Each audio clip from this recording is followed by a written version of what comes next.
Estimados hermanos, una de las cosas que siempre he visto en las misiones, y ahora me toca a mí mover el péndulo, y el péndulo quiero moverlo en tal manera que podamos moverlo hacia quien verdaderamente es glorificado en la misión.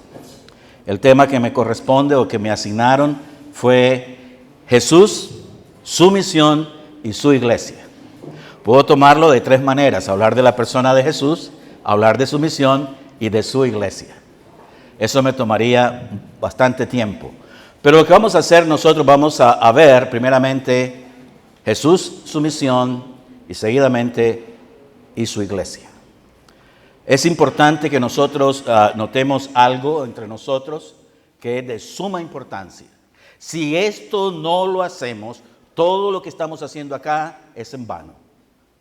Quiero invitarles a que, y mi proposición para ustedes en este momento es: ¿por quién lo hacemos y para quién lo hacemos? Y para esto necesitamos nosotros centrar nuestra mirada en Dios. Centrar nuestras fuerzas en que el Señor provea a nosotros, a través de su Espíritu Santo, la fuerza y el poder para llevar adelante su obra.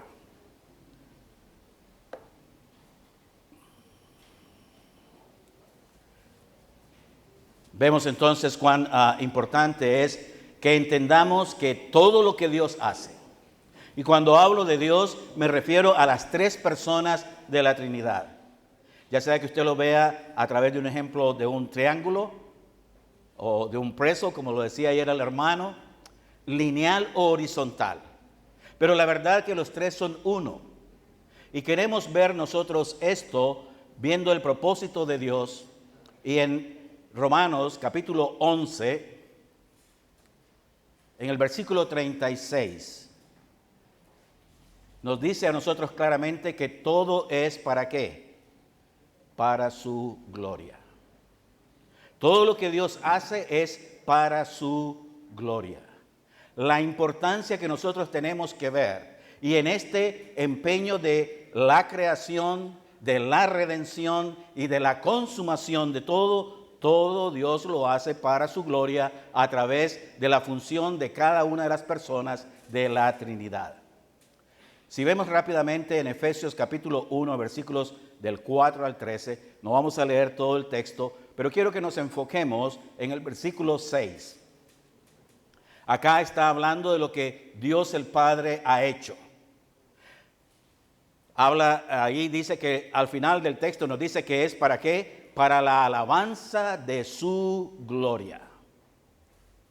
En el capítulo 1, versículo 12, cuando ya Cristo revela eso, cuando Cristo hace la obra de redención, la hace ¿para qué? Para la alabanza de su gloria. El tercero es el Espíritu Santo. El Espíritu Santo quien nos convence de pecado, de juicio y de justicia. El Espíritu Santo que llena nuestro corazón. El Espíritu Santo que nos identifica con Cristo. ¿Para qué lo hace? Para la alabanza de su gloria. Por lo tanto, podemos concluir y podemos saber que todo lo que Dios hace, lo hace ¿para qué? Para la alabanza de su gloria. Y si la misión, lo que nosotros hagamos, ir a evangelizar, testificar, enseñar, pero si no lo hacemos para la alabanza de la gloria de Dios, no hemos hecho nada. Dios no va a premiar esa obra. Vemos que es verdaderamente la gloria de Dios. Su posición por ser el soberano, porque en Él está todo.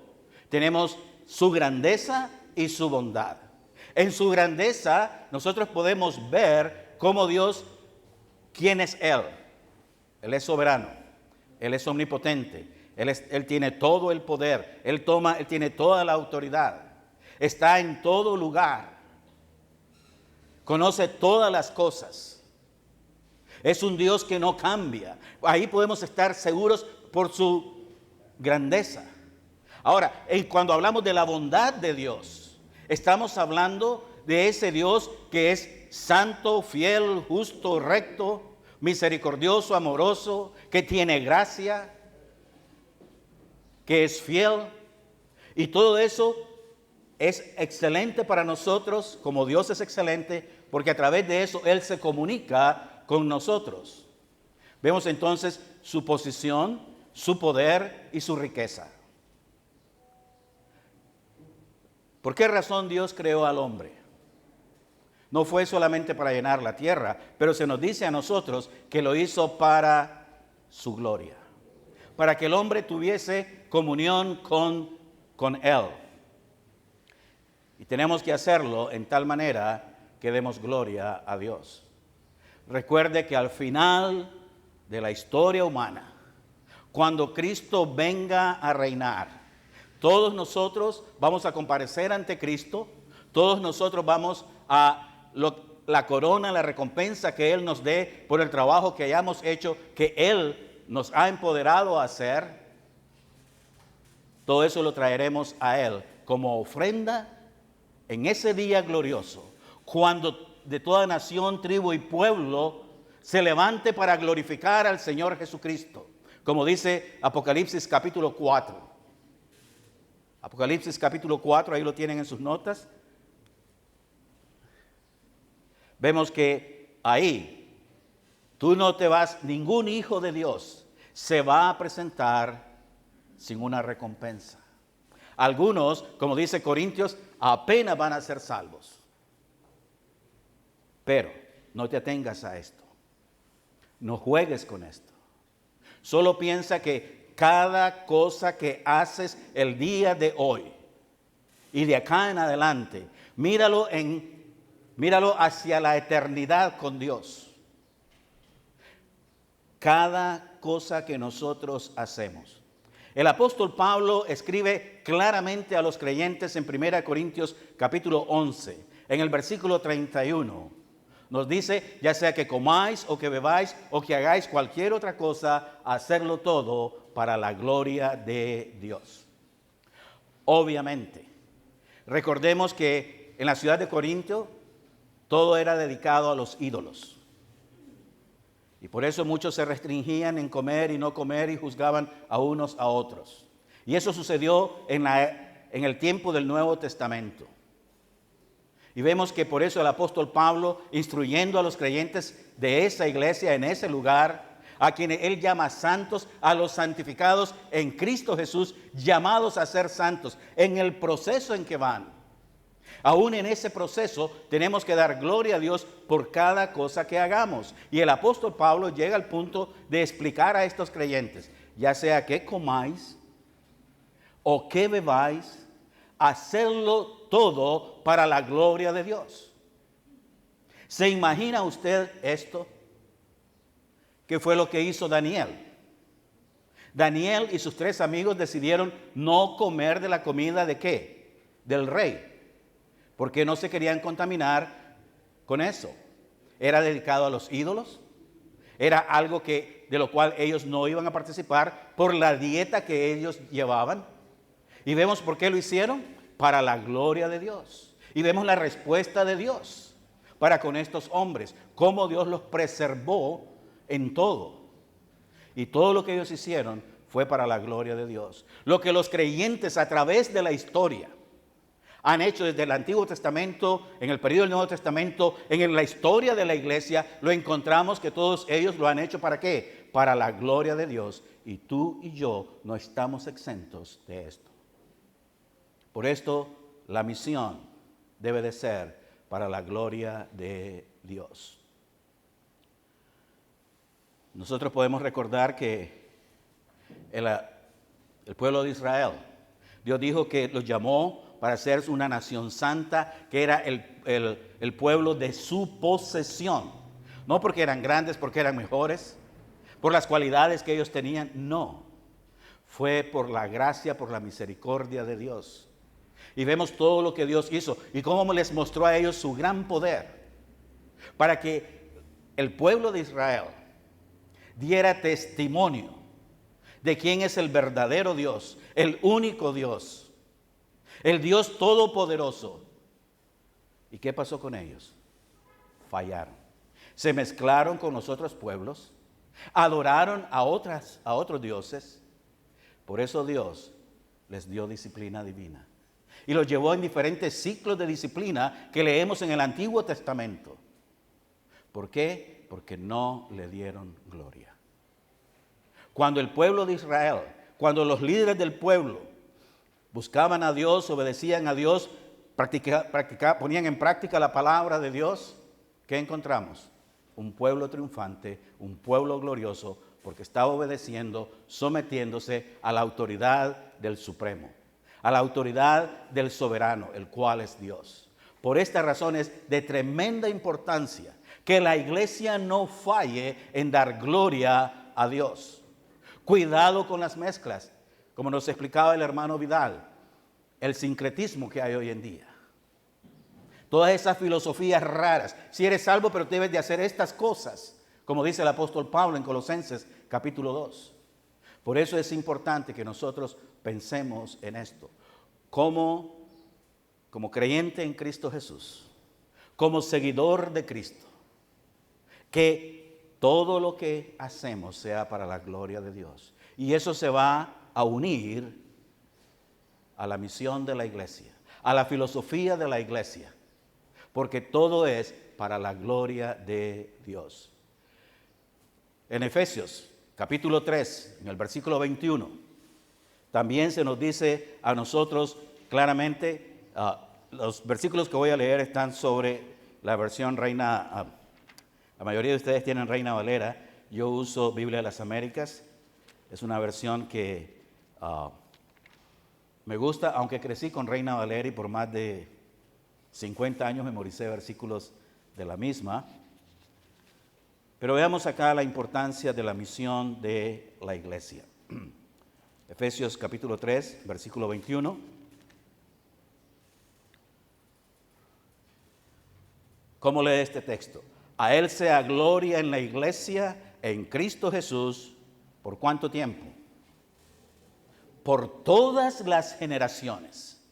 Lo que recibimos y lo que damos. Y lo que van a dar a quienes les damos, a quienes les van a dar a otros. Y eso lo vamos a ver en Juan 17. Cuán importante es esto. Dice, a todas las generaciones. Por todas las generaciones, por los siglos de los siglos. ¿Para quién es la gloria entonces? Es para Dios. No es para nosotros, es para Dios. Podemos concluir con esta introducción que lo que nosotros vamos a hacer, lo que estamos haciendo en este momento, este tiempo que tú estás dedicando, la oración que has hecho esta mañana, la lectura bíblica que has tenido esta mañana, que Dios has hablado a Dios te ha hablado a través de su palabra, ¿cómo lo vamos a aplicar? ¿Para qué? Para la gloria de Dios. Lo que aprendemos acá, ¿para qué es? Para la gloria de Dios. La misión, ¿para qué es? Para la gloria de Dios. Estimados hermanos en Cristo, les amo mucho. Y sé que el pueblo Cuna se cree muy especial. Y qué bueno. Pero ustedes y nosotros no somos eso que pensamos. Es Dios. Él es el centro. Por eso es importante, cuando leemos en el Salmo 19:1, vean que la creación misma habla de la gloria de Dios. Los cielos, Reina Valera dice, anuncian. Cuando usted va al mercado, la persona está anunciando su producto. Pero cuando estamos hablando acá de proclamar, imagínense, los cielos están hablando de ¿qué? Del poder de Dios, de la soberanía de Dios, de que Dios es un Dios inteligente, que conoce todas las cosas. Nos dice claramente a nosotros, los cielos proclaman la gloria de Dios. Y la expansión anuncia la obra de sus manos. El testimonio de Dios está en la creación. En el Salmo capítulo 8, en el versículo 1, nos dice, oh Señor, Señor nuestro, cuán glorioso es tu nombre en toda la tierra. Usted va a oír en la calle que la gente dice, cuando tenga un problema, ay Dios mío. Usted va al hospital y la gente está llorando, ay Señor, sáname. El rico dice, gracias Señor, mira las bendiciones que me has dado. Y el pobre clama, ay Señor, mírame cómo estoy. Pero aquí es donde nosotros tenemos que ver algo bien importante. Cuán glorioso es tu nombre en toda la tierra. No hay un lugar bajo la creación o de la creación, bajo Dios, bajo los cielos que Él hizo, que se esconda de Dios. El salmista que dijo, si fuera a la profundidad del mar, allí estás tú. Si subiera a lo más alto del cielo, allí estás tú. Hermanos, cuán importante que nosotros pensemos, que nosotros verdaderamente nos atraiga la gloria de Dios. Nuevamente el Salmo 8.1 dice, oh Señor nuestro, cuán glorioso es tu nombre en toda la tierra, que has desplegado tu gloria sobre los cielos. ¿Cuántos son? Sabemos de 3. ¿No es cierto? Déjenme poner un cronómetro acá porque si no, como les dije. Vemos entonces, ¿qué podemos concluir? Todo está hecho para la gloria de Dios. Amén. No estamos convencidos todavía. Empecemos nuevamente entonces.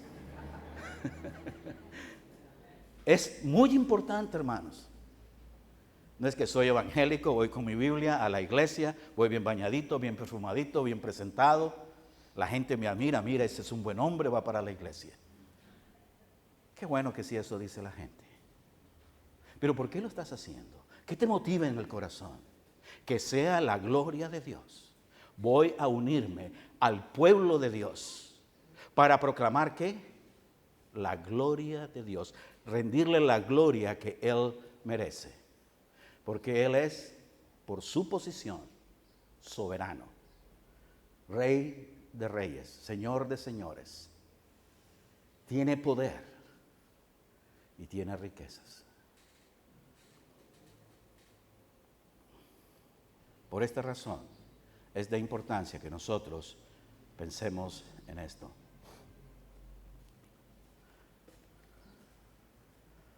Oh, perdón.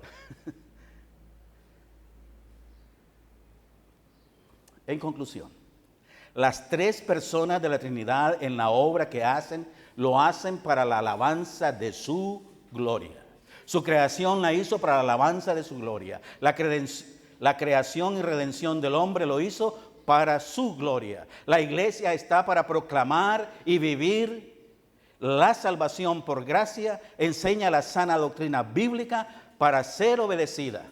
Tanto así, la iglesia como el seguidor, el discípulo de Cristo, tú y yo, y la iglesia bautista cuna, donde estén los cunas, donde se implante, donde haya un pequeño círculo de 2 o 3 congregados en el nombre de Cristo, están ahí ¿para qué?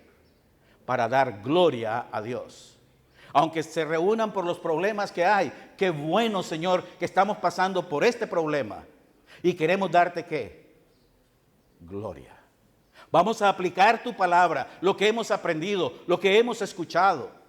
Ahora, Señor, dirígenos cómo aplicarlo para darte gloria. Por esa razón, el discípulo de Cristo, el seguidor de Cristo, sea obediente y su vida glorifique a Dios en el seno del hogar, del trabajo y de su comunidad. Amén. ¿Cree usted que usted se puede comprometer a hacer eso? ¿Qué estaba diciendo el pastor ahora temprano? Todos tenemos la capacidad, todos tenemos el deber, todos somos responsables de obedecer a Dios. Algunos piensan, como hay algunas canciones, dicen, Dios, tú estás allá en el cielo, nosotros en esta tierra, y entonces ¿qué? Déjenme mostrar o veamos algunos textos importantes sobre esto. Tenemos ahí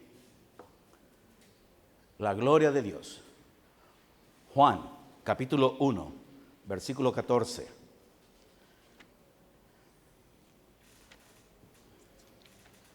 Aquí hay hombres que estuvieron con Cristo,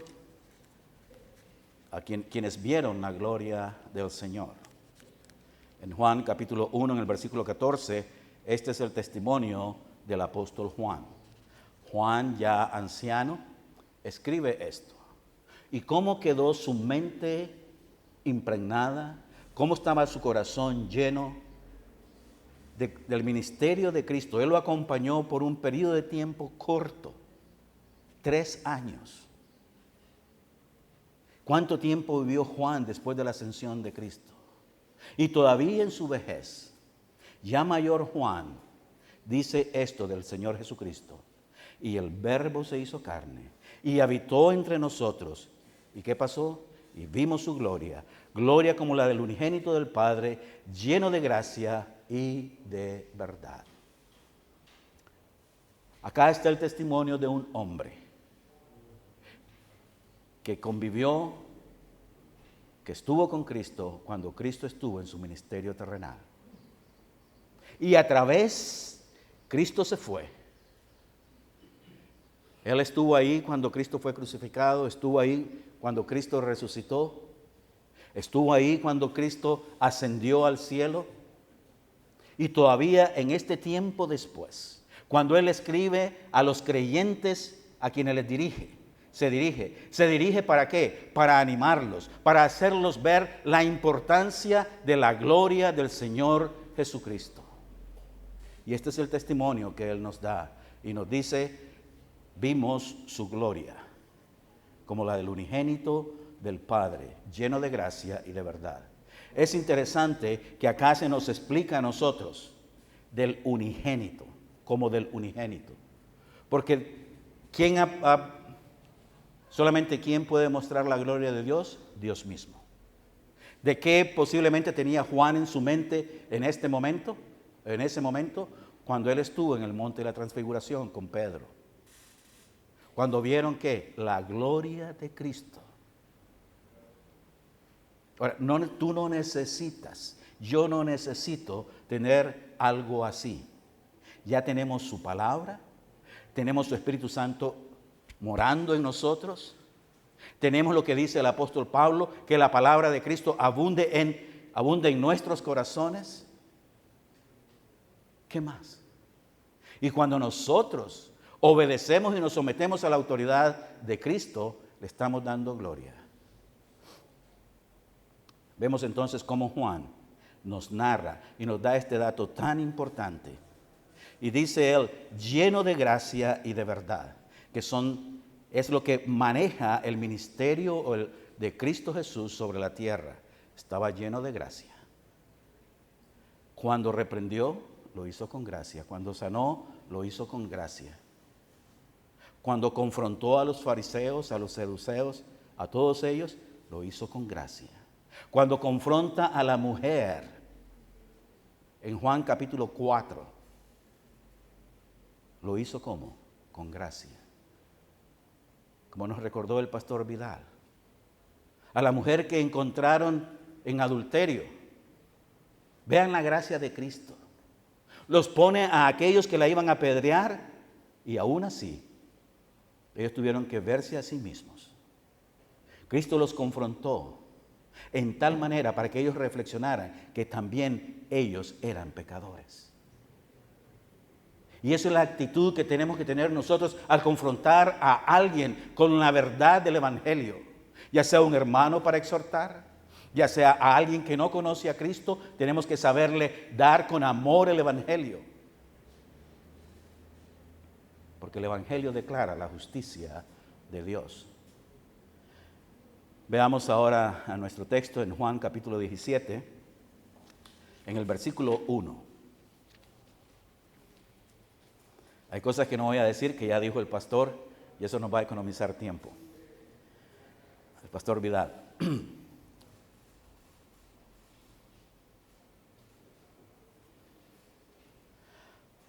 Acá, Juan 17. Estas cosas habló Jesús y alzando los ojos al cielo dijo: Padre, la hora ha llegado, glorifica a tu Hijo para que el Hijo te glorifique. Cristo mismo está dando testimonio de la gloria del Padre y de su gloria. ¿Y cuándo lo hizo? Momentos antes de ir a la cruz.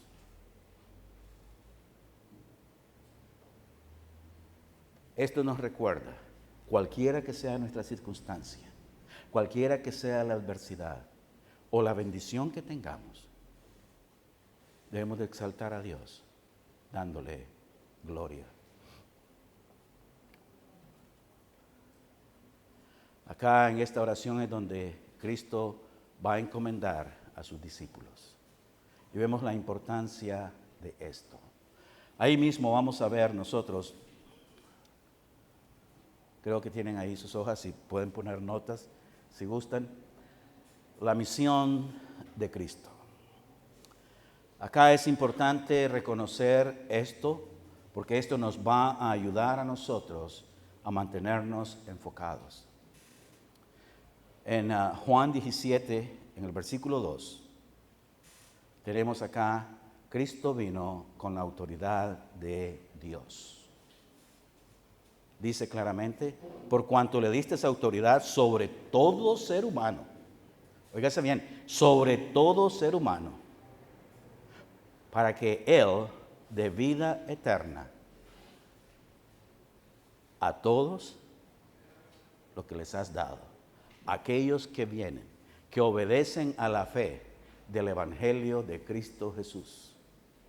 A ellos, a estos, a ti y a mí, que hemos venido en el arrepentimiento, creyendo en la gracia de Dios por la fe, no en lo que nosotros hemos hecho, sino en lo que Él hizo por nosotros en la cruz del Calvario. A Él, Cristo tiene la autoridad para dar vida eterna.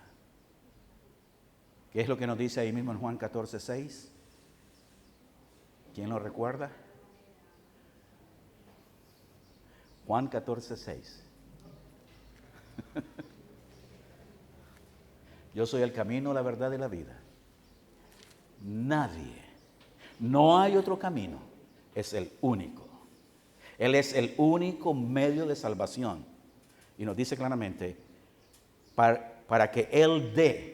Cristo es el único que puede dar vida eterna al hombre. Él tiene la autoridad para hacer eso.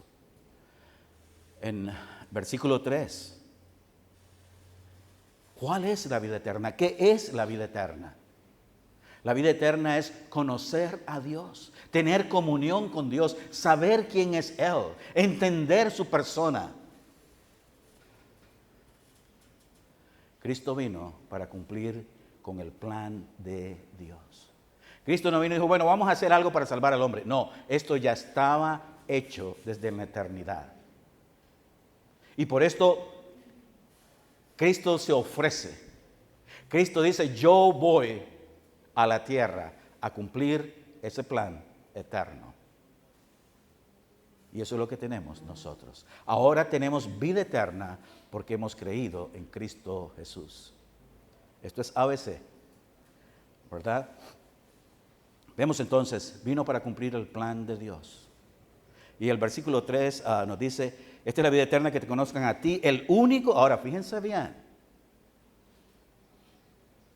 Acá dice, al único y verdadero Dios. No hay otro. Hay muchos dioses y han salido muchos dioses y gente se cree dioses. Y en este tiempo, acá cuando escribe Juan, recuerden que había adoración a los emperadores romanos. Tenían lo que conocemos y entendemos como la mitología griega, si has estudiado literatura universal. Tenemos todo esto que estaban en lo que ellos tenían. Y tercero, Cristo vino en el poder de Dios.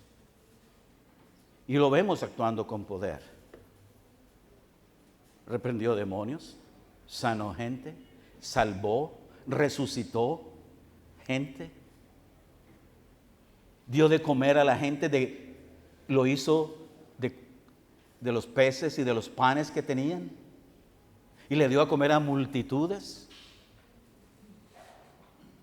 Por eso es importante cuando nosotros vemos esto. Vemos que acá tenemos otro texto también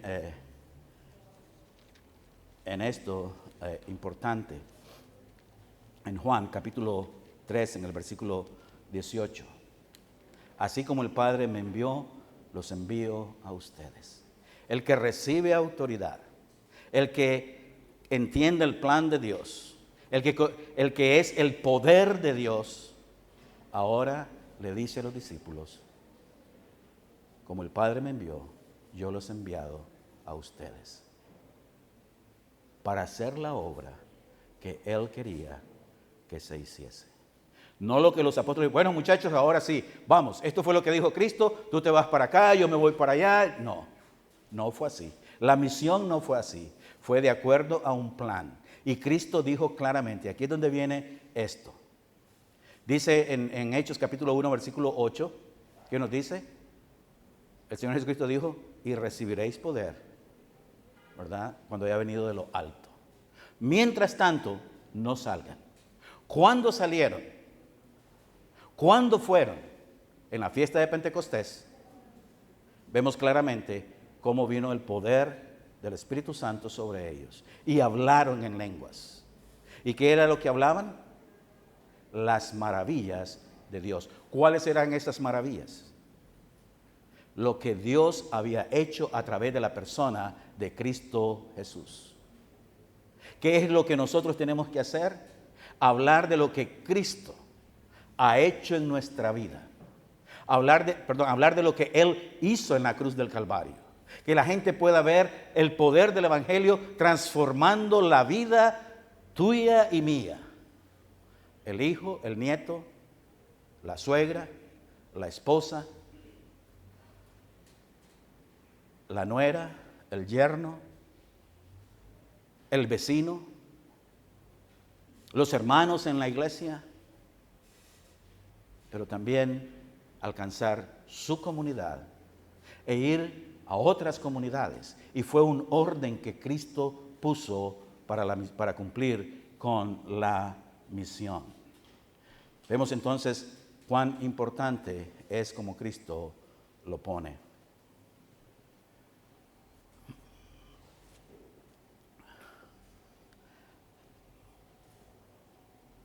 ¿Está claro?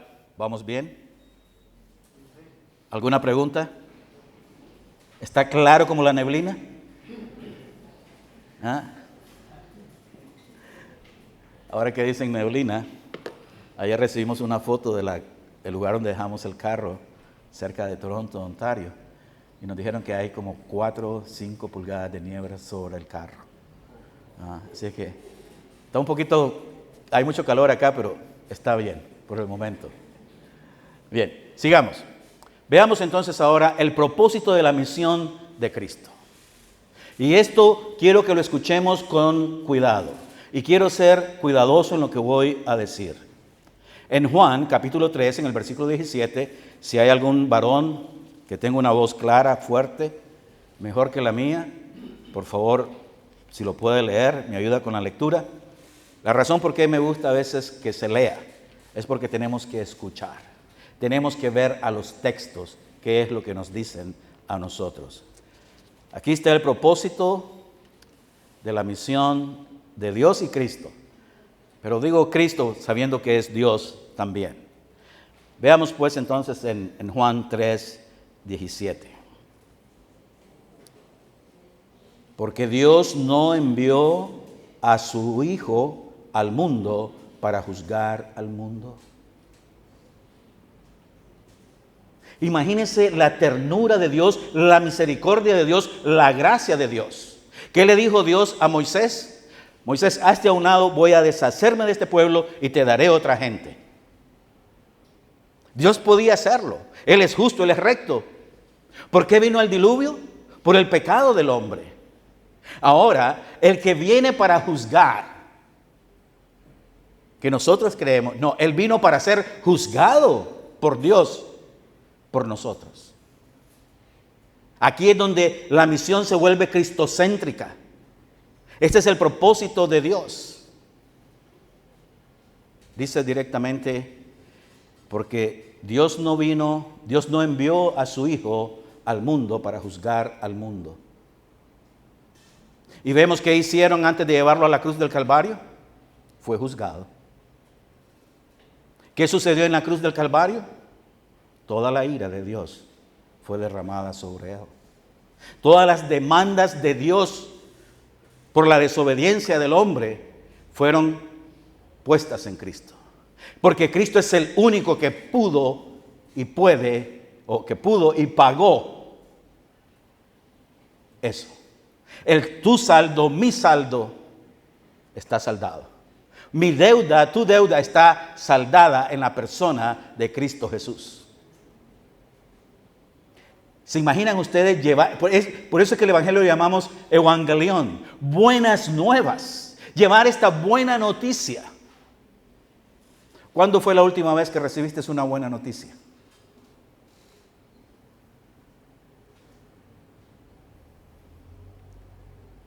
Algunas veces decimos, no, yo solo he recibido malas noticias. No, esas son buenas noticias. Porque ahí viene la prueba, ahí viene el momento de la verdad, ahí es donde el crisol, ahí es donde vamos a ser puestos en el crisol, ahí es donde se va a afinar nuestra fe. Ahí es donde la gente necesita escuchar las buenas nuevas por aquellos que hemos sido y seguimos siendo transformados por el poder del Evangelio de Cristo Jesús. ¿Cuál fue el propósito de Cristo al venir? La palabra de Dios dice, sino para que el mundo sea salvo por él. Esas son las buenas nuevas. Él sufrió todo, el justo por los injustos. Él pagó por nuestros pecados. Ahí tenemos en Juan 3:17, vino para dar a conocer el propósito de Dios. El propósito de Dios es ¿qué? Salvación. El hombre ya está condenado. El hombre ya está condenado. ¿Qué dice Romanos 3, 10 y 11? Por cuanto todos pecaron y están destituidos de qué? Romanos 5, 8. Romanos 3, 10 y 11. No hay justo ni aun uno. No hay quien busque a Dios. La gente menciona, ay Señor, ayúdame. Pero no busca a Dios. Y nosotros que tenemos a Dios, no lo buscamos simplemente como una curita que nos vamos a poner sobre una herida. No, buscar a Dios es entregarnos, estar en esa comunión con Dios. Por eso tenemos la palabra de Dios. Por eso vemos que el Señor Jesucristo hace énfasis en que se reciba la palabra. Vemos que Cristo vino para cumplir, no solamente para dar a conocer el propósito de Dios, no solamente para cumplir con el propósito de Dios, pero también vino para que tengamos comunión con Dios. ¿Cuántos de ustedes han tenido un vecino difícil?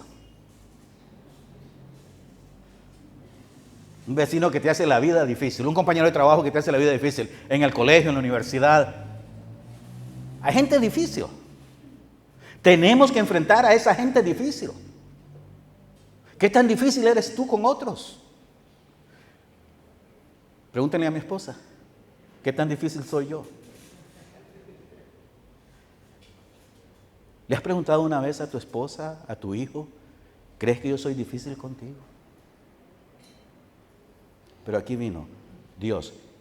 Dice Colosenses capítulo 1, el versículo 13. Nos trasladó, óigase bien, nos trasladó del reino de las tinieblas al reino de su Hijo amado. ¿Cómo es posible? ¿Cómo se dio esto? Solamente y a través de la obra de Cristo. A través de ese plan que Él dio a conocer, da a conocer a Dios, cumple con ese propósito de Dios y ahora tenemos comunión con Dios. ¿Cómo está esa comunión? Esa comunión no es solamente leer la Biblia y orar y pedir. No, esa comunión es algo más que eso. Eso está bien. Pero al pedir al Señor, tenemos nosotros que decir algo muy importante. ¿Qué quieres, Señor? ¿Recuerdan Moisés? ¿Qué quieres que yo haga? Samuel, heme aquí, Señor. Isaías, heme aquí, Señor. ¿Para qué? Para ir y cumplir con el propósito de la misión de Cristo. Tú te has puesto a la orden. Hermano, necesitamos voluntarios para hacer esto. Todos se ponen en línea. Pero a la hora que se hace el llamado, no todos dan un paso adelante. Todos dan un paso atrás y el más tontito se queda al frente. Ay, aquí está el voluntario. No, es, Señor, ¿quieres que yo vaya? Señor, se está pidiendo esto. Con los dones y talentos, las habilidades espirituales que me has dado, ¿cómo quieres que vaya? Señor, no tengo la habilidad para poder comunicarme, pero tú me puedes usar mi vida, mi testimonio, para cumplir con el propósito de Dios en Cristo. De comunicar esa verdad, de dar a conocer el propósito de Dios, de cumplir con el propósito de Dios y que tengamos comunión con Dios. En Colosenses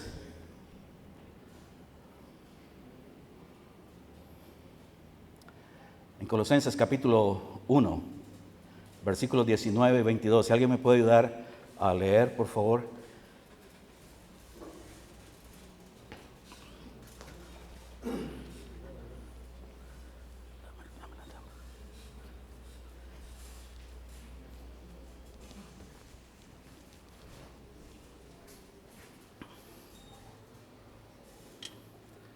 ¿Alguien leyó o no? ¿Alguien con una voz clara, por favor?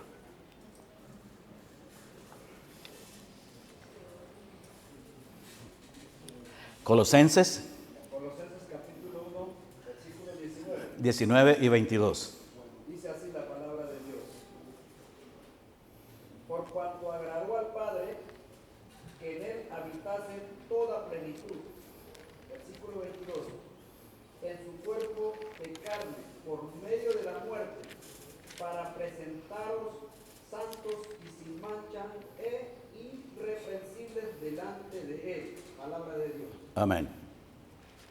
Aquí está lo que estamos diciendo. En el versículo 19 nos dice claramente, por cuanto agradó al Padre, Él es soberano, a Él le agradó que en Cristo habitara toda la deidad, toda la plenitud. Cristo, 100% Dios, 100% hombre. Si cuando Cristo va a la cruz, le hace falta 0.01 de deidad, la obra es incompleta. Ahí está. Acá mismo en Colosenses nos dice que estamos completos en Cristo. ¿Por qué estamos completos? Porque Él es Dios mismo. Y el propósito de la misión de Cristo fue conocer, dar a conocer el propósito de Dios. ¿Cuál es el propósito de Dios? Que envió a su Hijo, ¿verdad? No envió al Hijo a condenar al mundo, sino para justificar. Gracias. Sino para justificar a aquellos que creen en Él. Para cumplir el propósito de Dios. Ahora, aquí hay un problema. Queremos ir y usamos todas las técnicas que hay, que no son malas. Pero nos olvidamos de algo. Nos olvidamos que en la proclamación del mensaje misionero o del misionero hay algo muy importante. El mensaje debe de ser centrado en la persona de Cristo. Las 2 veces que he escuchado al hermano Vidal, algo que me encanta. El mensaje no es acerca de nosotros, jamás. Es de Él. Es para Él. Es para su gloria. Es para que el hombre venga y le alabe al Señor. Debe de ser centrado en Cristo. No hay que añadir nada y no hay que quitar nada. El mensaje debe de estar centrado no solamente en la persona de Cristo, pero también en la palabra de Cristo. Por eso el mensaje debe de ser cristocéntrico. Todo lo que está escrito acá, del Antiguo Testamento y del Nuevo Testamento, habla de Cristo. El Antiguo Testamento es la sombra de lo que había de venir. En el Nuevo Testamento tenemos el cumplimiento de lo que había de venir y de la esperanza gloriosa que tenemos en Cristo Jesús cuando Él venga por su pueblo, por sus hijos. Mientras tanto, tenemos que llevar este mensaje centrado en la persona de Cristo. Por lo tanto, debemos de conocer quién es Cristo. Tenemos que conocer su palabra y trazarla bien, unir punto con punto. Yo no sé si usted cuando estaba pequeño o últimamente le han dado esas páginas que ponen para hacer una casita o hacer un dibujo y usted va uniendo todos los puntos. Y esto es lo que tenemos que hacer. Al conocer la palabra de Dios, centrarnos en la palabra de Cristo y unir todos los puntos. No hay pasaje, no hay libro, no hay porción de las Escrituras que no hable de Cristo. Es su palabra. Por lo tanto, nosotros, maestros de escuela dominical, pastores, miembros de la iglesia, no es solamente el deber del pastor y de los miembros y los maestros de escuela dominical, no, es el deber de todos y cada uno de nosotros de hablar del mensaje de Cristo y vivir ese mensaje. Y eso es lo que tenemos que ver en los próximos minutos. Ahora, cuando nosotros damos el mensaje, hay algo muy importante que nos dice Juan 17:8. Juan 17:8, como dije, no voy a tener todas las citas bíblicas, pero cuando vamos a Juan, este mensaje, esta oración de Cristo, Juan 17:8. Oigan bien, el Señor Jesucristo les enseñó a sus discípulos.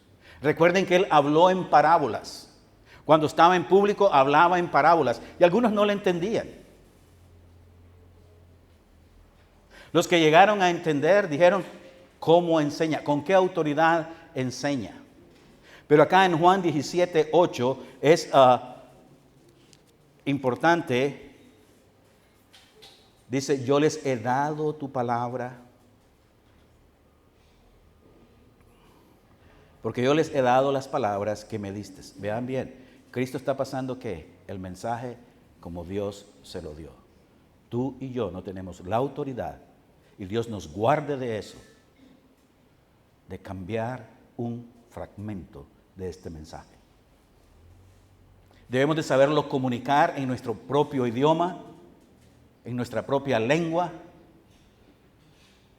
pero sin quitar el centro del mensaje, que es Cristo. No debemos de agregar ni quitar. Apocalipsis capítulo 1 lo dice claramente. Pero vemos entonces que acá el mensaje se nos enseña que fue dado y ¿qué sucedió? Fue recibido. En Juan capítulo 17, el versículo 8, dice, yo les he dado las palabras que me diste y las recibieron y entendieron que en verdad vine de ti. Hay 3 cosas importantes en esto. El mensaje fue recibido. ¿Quiénes lo recibieron? Los discípulos. Los que estaban ahí con Él. Él les enseñó en parábolas a la gente, pero a sus discípulos se las aclaró. Y ellos le preguntaron y dijeron, ¿para qué les hablas en parábolas? Los que llegaron a entender las enseñanzas de Cristo, en Mateo capítulo 7, dice con qué autoridad enseña este hombre. y creyeron. Pero primeramente el mensaje que fue dado debe de ser recibido. Tú debes, cuando hablas del Evangelio, tienes que decirle a la persona, ¿entendiste lo que te dije?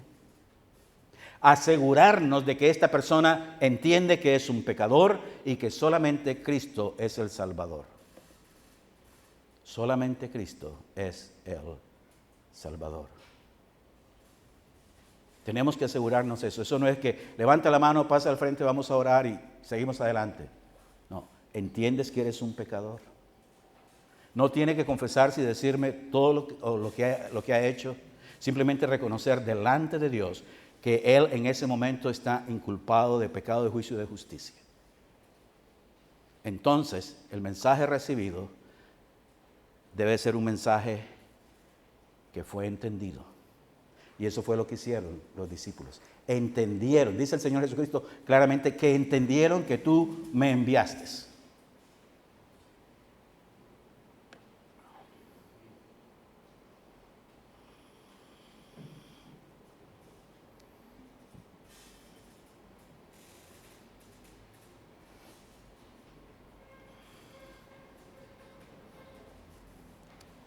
El mensaje fue entendido y el mensaje fue creído.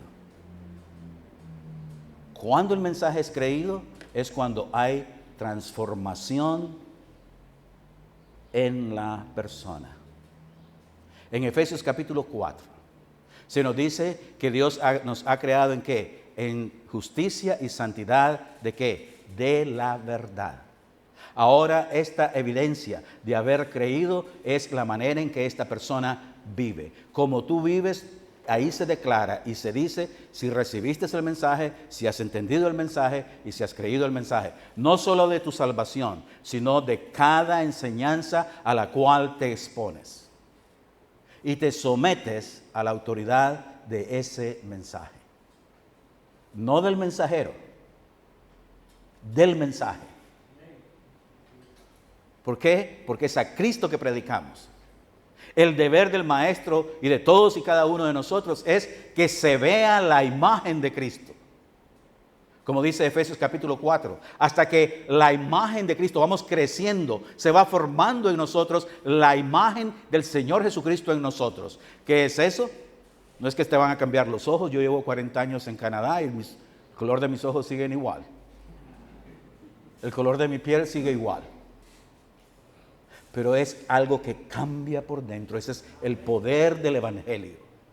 Eso es el poder que genera, que transforma vidas, transforma pensamientos, transforma emociones y sentimientos, transforma de una manera integral a la persona, su manera de hablar, sus ademanes, sus pensamientos.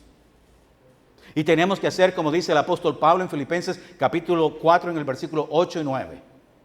Entrenar nuestra mente a pensar en todo lo bueno, todo lo justo, todo lo recto, todo lo de buen hombre. En esto pensar, si hay mérito alguno, en esto pensar. Cuando estamos en problemas, ¿en qué pensamos? El Señor me está castigando. No, puede ser que el Señor te esté llamando la atención, no dudo. Pero gracias, Señor. Me está mostrando que aún necesito crecer y que la imagen de Cristo se desarrolle en mi persona.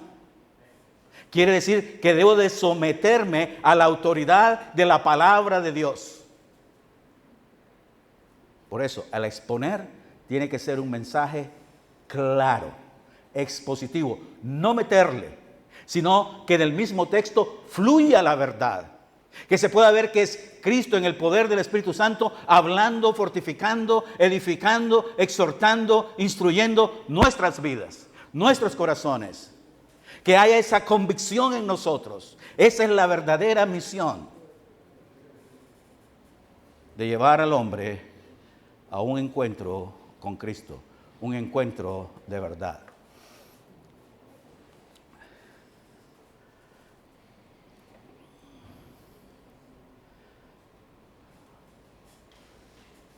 La armonía de los mensajeros.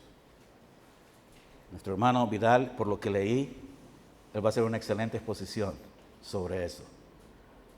No se lo pierdan. Yo voy a hablar poco porque entiendo lo que Él nos va a enseñar.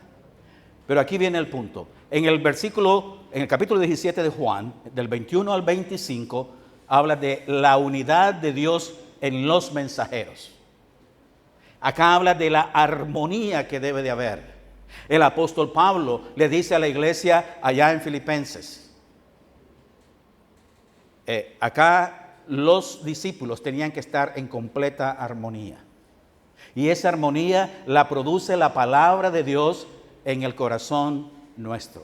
Cuando nos sometemos, cuando entendemos, cuando creemos el mensaje del Señor. Vemos que ahí es donde viene la unidad con Dios. Todo lo que esa unidad contrae. Y aquí hay algo bien interesante. Perfección. La perfección de los mensajeros. Esto no quiere decir que es producto terminado. No sé si hay un ingeniero de control de calidad acá, pero los ingenieros de control de calidad tienen que ver si esa pieza está hecha conforme a su plan original y que va a funcionar para lo que fue diseñada. Esa es la perfección. Pero tú y yo aún no somos perfectos. Y no vamos a alcanzar esa perfección. Pero el Dios que produce en nosotros tanto el querer como el hacer, por su buena voluntad, sigue trabajando. ¿Recuerdan qué es lo que dice el profeta? Somos barro en las manos del alfarero. El apóstol Pablo lo dice claramente. En la misión tenemos imperfecciones, van a haber problemas, pero por eso estamos acá, para unirnos, para trabajar, para mejorar lo que estamos haciendo e iniciar en un nuevo paso, unidos como creyentes en Cristo, como la iglesia de Cristo, para dar testimonio a un mundo que necesita ver esa unidad y que esa unidad no viene porque nos ponemos de acuerdo, sino que viene porque obedecemos el mensaje de Dios, que conocemos su palabra, que entendemos quién es Dios y que vamos a hacer lo que el Señor demanda y pide que hagamos de acuerdo a su plan.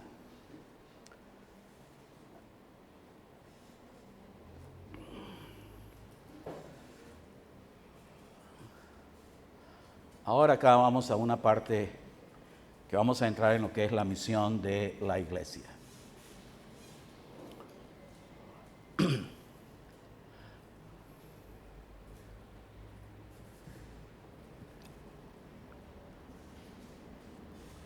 Perdón, no saben algunos de ustedes, yo ando un ascensor acá, soy diabético. Diabético por la quimioterapia que estoy recibiendo. Y esto me produce mucha sed a veces. Y el azúcar, para mí, el problema es que el azúcar se me baja. Entonces, si me ven que estoy tomando agua, no se preocupen. Si oyen que suena un sensor, no se preocupen. Dios está en control, yo no. No puedo. Pero veamos entonces, tenemos la misión de la iglesia. En Hechos capítulo 1, en el versículo 8, que ya medio lo tocamos un poquito, vamos ahora a centrarnos por un momento en el libro de Hechos. El libro de Hechos habla de los hechos del Espíritu Santo a través de los apóstoles, a través de la iglesia. El doctor Lucas es excelente cuando nos da datos específicos sobre esto. Las enseñanzas que tenemos acá. Podemos decir que el libro de Hechos tiene dos personajes grandes. O nos narra de la obra de Dios a través de estos personajes. El apóstol Pedro y el apóstol Pablo. Pedro, el gran predicador, que es el mensajero a los judíos. Pablo es el mensajero a los que no son judíos, a nosotros los gentiles, o a los gentiles de su momento. Pero lo importante del versículo 8, las palabras del Señor Jesucristo dice algo. Para hacer la obra de Dios, para hablar de Dios, para vivir por Dios, hay que tener algo, como dice el Señor Jesucristo. Recuerden que en Lucas se nos narra de los... en Lucas se nos narra a nosotros de los 70, de la misión de los 70. Ellos fueron, sacaron demonios y todo. Y cuando regresan contentos y dicen, echamos fuera demonios, hicimos esto, lo otro. ¿Qué les dijo el Señor Jesucristo? Alegraos porque vuestros nombres están escritos en el libro de la vida. La gloria es de Cristo. El poder es de Dios. La obra es de Dios. Vemos entonces que acá dice claramente, pero recibirán ¿qué? Poder cuando el Espíritu Santo venga sobre ustedes. No antes, no después. El tiempo es muy, muy importante. No es antes, no es después. No es casualidad. No es estuvo en el momento equivocado, en el tiempo equivocado. No. Dios está al control de las cosas. Él es el soberano. Entonces entendemos acá que todo lo que la iglesia va a hacer, lo que los discípulos iban a hacer, que ahora son los apóstoles, los enviados del Señor con la misión apostólica, tienen que ir ¿en qué?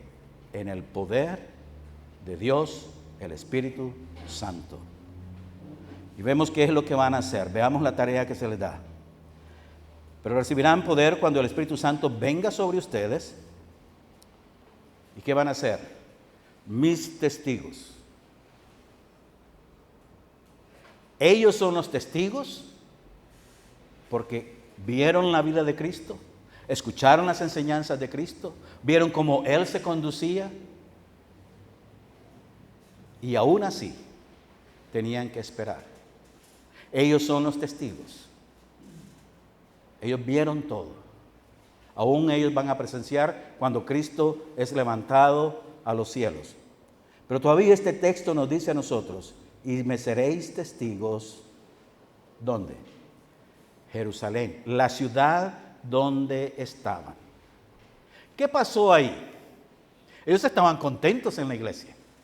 Ellos ahí estaban bien. Empezaron problemas en la iglesia y se resolvieron.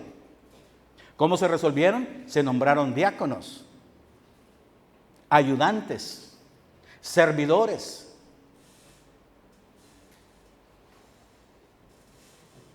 Pero Dios ve a este pueblo que se quedó allí. ¿Qué hizo el Señor? Les mandó persecución. Y ellos tuvieron que salir. Y vemos que el apóstol Pedro después les escribe, primera y segunda de Pedro, que nosotros tenemos hoy, leemos hoy, que ellos leyeron en ese entonces, que era lo que tenían que hacer.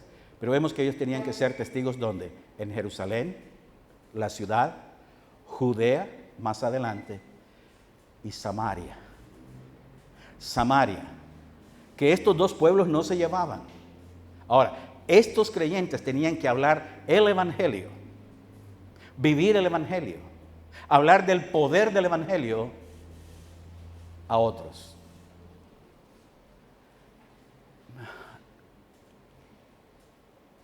Hechos 7 es una tremenda enseñanza de un hombre que conocía la palabra de Dios y la puso tal como era. Si tú quieres un resumen del Antiguo Testamento, lee el testimonio de Esteban. Les habló claro, directo, preciso. Vemos entonces cómo también acá ahora cuando el apóstol Pablo se convierte, en el capítulo 13 al 20 del libro de Hechos, que es lo que vamos a tratar de caminar en este momento, vemos que acá, ahí en Hechos capítulo 13 se dice que Bernabé y Pablo fueron llamados ¿a qué? a las misiones. Jerusalén fue el inicio, fue el centro para la misión entre judíos. Ellos llegaban ahí, era Jerusalén, era su capital.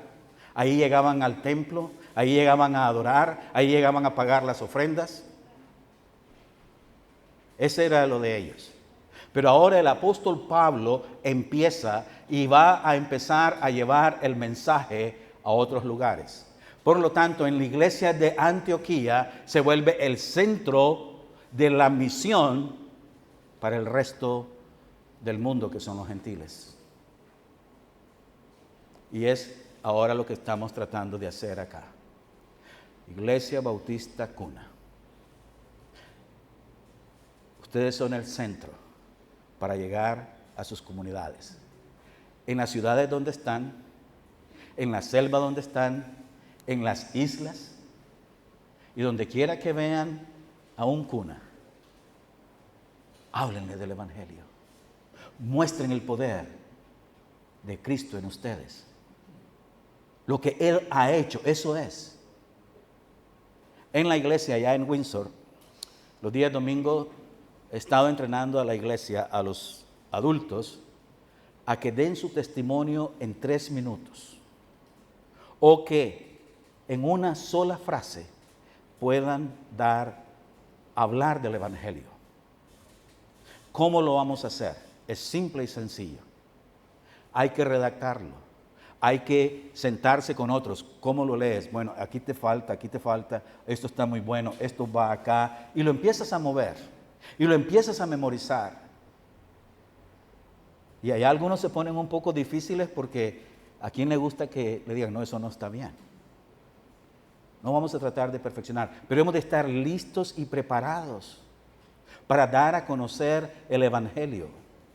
Vemos entonces que acá el deber de la iglesia es prepararlos, pero entendemos que la iglesia reconoce el llamamiento de los misioneros. La iglesia no debe de estar de espaldas a la misión.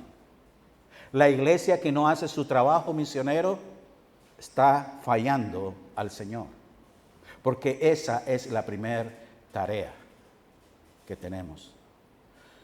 Allá en Windsor, Canadá, hay un programa para las personas que trabajan en el campo. Ellos tienen un contrato de 2 años de ir a trabajar a los invernaderos allá. Y son hombres la mayoría. Tenemos un pueblo a 50 kilómetros que es donde ellos están. Hay aproximadamente unos 15,000 hispanos. Hay cantidad de iglesias, tanto de inglés como de habla hispana y de otras lenguas, pero no han puesto interés en estos hombres. Un pastor filipino que llegó en ese programa de Filipinas ahí y se quedó y plantó una iglesia filipina. Él habla poco español, pero este hermano, a través de un hermano venezolano, coordinador de las iglesias bautistas del sur en Canadá, nos pusimos de acuerdo, nos conocimos y empezamos el trabajo. Nuestra iglesia, cuando yo no voy, van hombres de nuestra iglesia a apoyar este trabajo. Nos dan un lugar donde nos reunimos, a veces llegan 20, a veces llegan 30, a veces llegan 3. Pero no nos cansamos de dar a conocer la palabra del Señor. El Señor tiene gente ahí. Algunos son creyentes, pero no están caminando con el Señor. Y tenemos que trabajar con ellos. Hay personas ahí. Y les hablamos del Evangelio, los entrenamos, porque ellos regresan a sus ciudades, a sus aldeas, en las montañas, en México, Honduras y Guatemala. Y la bendición que hemos tenido, que ya tenemos hombres que escucharon, que estuvieron con nosotros, que aprendieron, que ahora han regresado a su pueblo y están trabajando en sus iglesias, sirviendo al Señor. Pero ese es el poder transformador del Evangelio. La iglesia debe de apoyar la obra misionera. ¿Cuántos hermanos están dispuestos acá a ir? ¿Cuántos hermanos están tomando el reto de hacer esa obra misionera? ¿Cuántas iglesias están preparadas para apoyar ese trabajo? Muchas veces, y la verdad es, ninguna iglesia va a sacar dividendos de eso. Todo lo contrario, está invirtiendo en el reino de Dios para el futuro, para el tiempo presente y el tiempo futuro. Vemos cuán importante es esto. Vemos cómo la iglesia de Antioquía reconoce a Pablo y a Silas, que son llamados por el Espíritu Santo para ir a la obra misionera. Y cuando nosotros leemos de cómo el apóstol Pablo viajó, de los viajes del apóstol Pablo, los problemas que enfrentó, ¿cómo estaba? Nosotros hoy en día, les digo honestamente, ni siquiera nos parecemos a cómo el apóstol Pablo hizo su obra, cómo Dios le usó. No digo que tenemos que ser igual que el apóstol Pablo, no, pero tenemos que tener la misma actitud del apóstol Pablo, de dejarlo todo, de invertir nuestra vida entera, completa en eso. Vemos entonces que la iglesia debe de reconocer el llamamiento de los misioneros. En Hechos capítulo 13, allí encontramos que nos dice a nosotros claramente que el apóstol Pablo estaba en Antioquía y ahí marcó el inicio de la carrera misionera de Pablo y Silas. No fue una decisión personal. Fue algo que Dios, el Espíritu Santo, trabajó en ellos, puso en ellos para ir y hacer la obra de Dios. ¿Qué hizo la iglesia de Antioquía entonces? Vemos que acá la iglesia de Antioquía apoya a los misioneros. Los encaminaron. Les proveyeron lo que ellos tenían para que ellos fueran. Y el apoyo es sumamente importante. Los hermanos en el campo misionero pasan necesidades, tristezas, lloran, tienen problemas con la gente, tienen problemas en sus familias, están lejos de su comunidad algunos, lejos de sus costumbres y de sus lenguas. Y gloria a Dios porque ahora debemos y tenemos que hacer la misión en casa, en nuestro propio idioma. Pero aún así no es fácil. Vemos que la iglesia debe de apoyar la obra,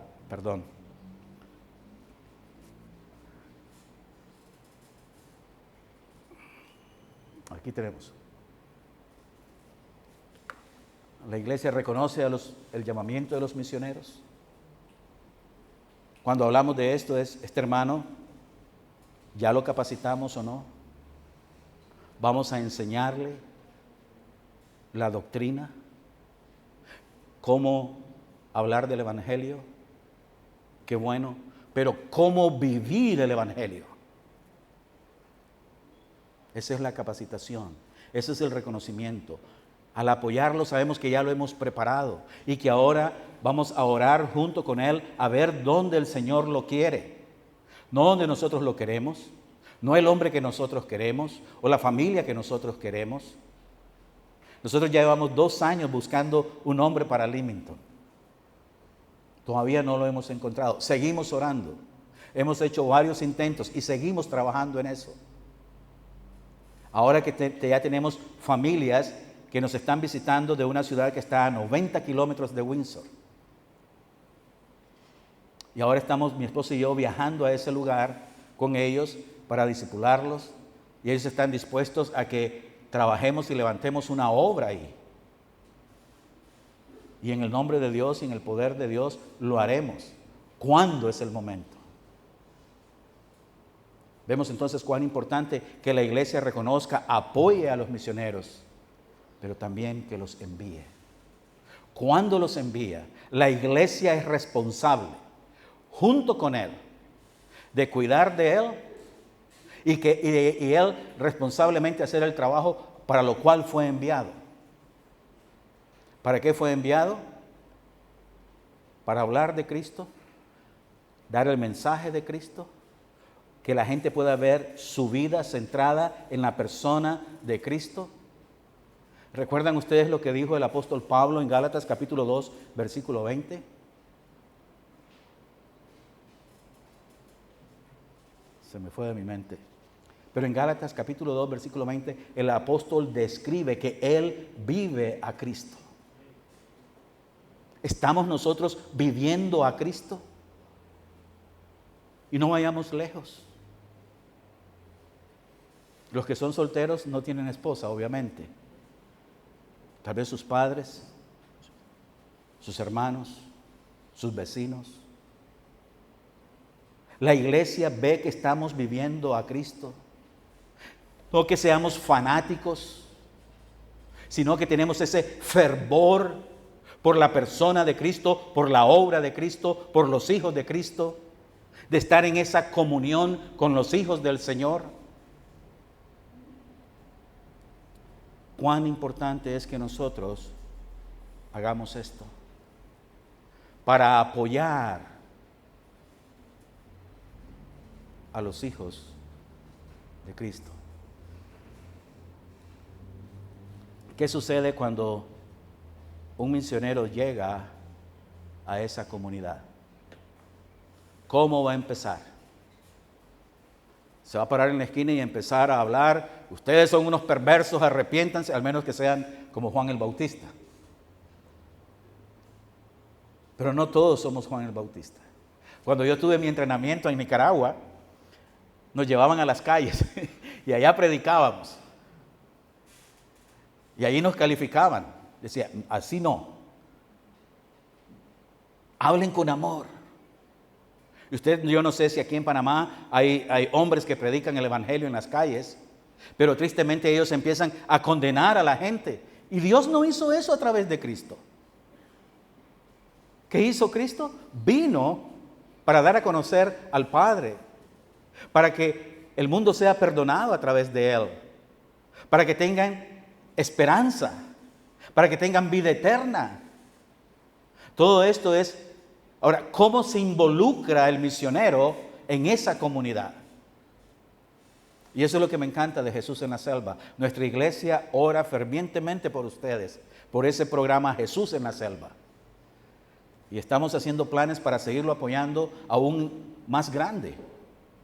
Todo lo cuanto el Señor nos ponga en el corazón a hacer, lo vamos a hacer por ustedes, a ayudarles a ustedes. Pero son ustedes que tienen que ir y estar allá. Conocen la lengua, comen la comida, se visten como ellos, son igual que ellos, con la única diferencia que ustedes llevan el mensaje de Cristo a ellos. Involucrarse en su comunidad. ¿Qué necesidades hay en la comunidad? ¿Qué necesidades tienen familias en particular? De cuidar a algunos niños, de cocinar para algunas familias en necesidad, personas enfermas, llegar a ellos y empezar a servirles para que ellos vean el amor de Dios, la gracia de Dios, la esperanza que tenemos, y eso impacte sus vidas. Y cuando ellos digan, ¿y por qué lo hacen? Lo hacemos porque seguimos a Cristo. Tenemos la compasión de Cristo. Tenemos el amor de Cristo, la gracia de Cristo, la misericordia de Cristo, la fidelidad de Cristo para servir en comunidades que nos necesitan. Volviendo a la historia ya en Windsor, Canadá, en esa ciudad de Leamington, ahí las fincas son grandísimas. Una sola finca puede tener 140 hombres. En una finca de estas, de las grandes, hay una liga de fútbol de los propios empleados que vienen de México, de Guatemala, de Honduras. Tienen una liga de fútbol donde hay 8 o 9 equipos. Y juegan ahí, tienen su torneo. Por la gracia de Dios, oigan bien, un filipino que trabaja en esa hacienda también, en esa finca, le habló al pastor y le dijo, mire, ahí hay tantos y tienen una liga de fútbol. ¿Oh, sí? Me dice el pastor Ed a mí, Luis, mi nombre es Luis Napoleón, allá me llaman Luis, me dice, Luis, fíjate que hay una finca así, así, así, ¿por qué no vamos y contactamos a los líderes ahí? Fuimos. Ellos no hablan español, los filipinos, pero fuimos. Me contacté con los líderes ahí. ¿Saben qué pasó? El tercer domingo de cada mes, las mujeres de la iglesia, la sociedad de damas de la iglesia de Windsor prepara comida. Nuestro hermano que toca la guitarra prepara los coros, los cantos. Y nos vamos para allá en caravana. Y hemos tenido, por la gracia de Dios, hablarle a más de 140 hombres. ¿Por qué razón? Porque la iglesia tiene una visión. La iglesia quiere agradar a Cristo, moverse en el poder de Cristo, llevar el evangelio de Cristo. Y lo hacemos con una iglesia filipina. Ahora la iglesia de habla inglés con quien compartimos el edificio allá bueno, ellos lo comparten con nosotros, allá en Windsor, este año van a apoyarnos. El pastor de misiones es un mexicano, hablé con él y él fue el primer domingo conmigo y él fue el que tradujo. Porque hay jamaiquinos y hay filipinos que necesitan escuchar el evangelio. Hermanos, ustedes tienen la oportunidad. ¿Cuántos cunas hay? Acá en la capital, acá en Panamá, en otras ciudades, en la selva, en las islas. ¿Cuántos están necesitando ese mensaje de esperanza, ese mensaje transformador del evangelio? Pero hay que involucrarnos en la comunidad. ¿Qué hizo Cristo? Cristo salió a las plazas y observó a la gente, vio los rostros de las personas, pudo leer eso. ¿Y qué dijo él? Sintió compasión en su seno, porque estas ovejas estaban desamparadas y sin pastor. ¿Cuántos hay que necesitan conocer la compasión de Cristo? Tú y yo somos los agentes que Dios ha preparado, ha llamado para llevar el evangelio de Cristo. Olvidémonos de seguir durmiendo sábado en la mañana. Levantémonos, vayamos y volvamos. Hagamos la obra de Cristo, pidámosle al Señor que nos dirija en eso. Involucrarnos, porque hay otros creyentes, tal vez no son muchos, pero al ver que son acuerpados por otras iglesias, por otros hermanos, ¿qué creen que va a pasar? Van a venir, van a escuchar, van a querer saber qué es lo que está pasando y qué es lo que hay que hacer. Hay que dar un reporte de lo que estamos haciendo. Pablo volvió a la iglesia de Antioquía y dio un reporte claro.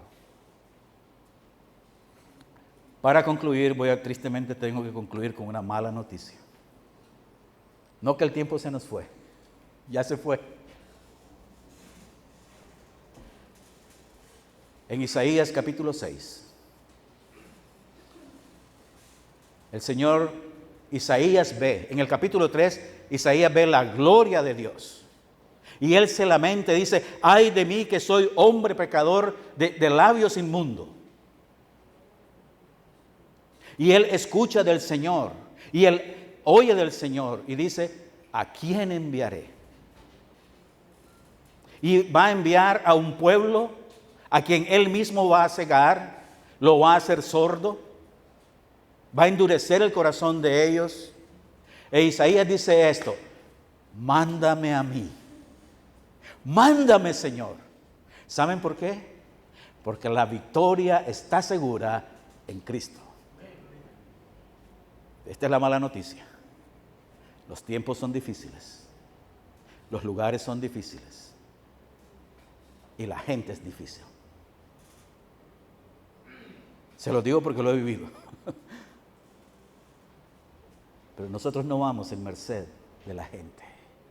Nosotros vamos con la esperanza gloriosa de un Dios poderoso que convierte al hombre y lo traslada de las tinieblas a la luz, al reino de las luces de su Hijo amado. ¿Estás tú dispuesto? Ahí tienes la pregunta, ahí tienes el reto. Como iglesia, ¿qué vamos a hacer? Unirnos y llegar para que el nombre del Señor sea alabado de toda nación, tribu y lengua. Oremos. Padre amante, gracias por este tiempo.